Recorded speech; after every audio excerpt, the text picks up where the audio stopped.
Hello everyone, welcome back. In this video I'm going to show you how to set up the Firebase command line tools and SDK to your computer. This is required for us to develop our cloud functions. So the first thing to do is set up Node.js and npm if you don't already have them. So if you're using Ubuntu like me, you can just go ahead and type sudo apt install node.js and similarly install npm and check the versions.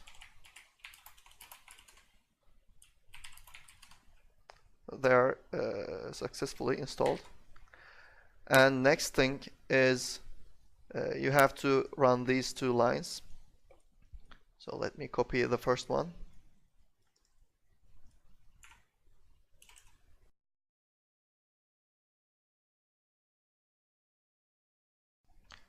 Alright, so now the next one.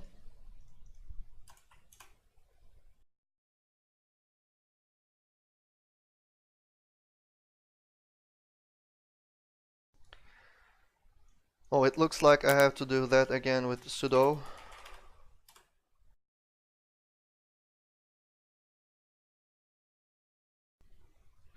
Alright, it's all installed. Now the next step is to log in with this command.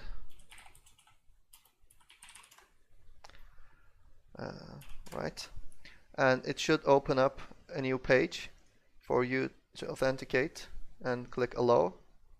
And if you see this, it's successful.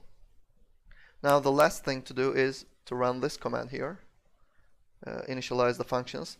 So you have to make sure that you're in the Firebase project directory. This Trello budget is my project directory, which is the same project in GitHub.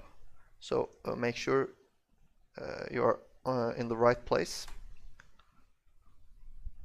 So as you see here, it shows up the existing Firebase project. This is the one that we have created earlier. So I am selecting it.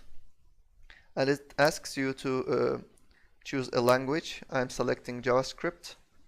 And I suggest you to say yes to this because it's very useful in my opinion. And it asks you to install dependencies. Choose yes.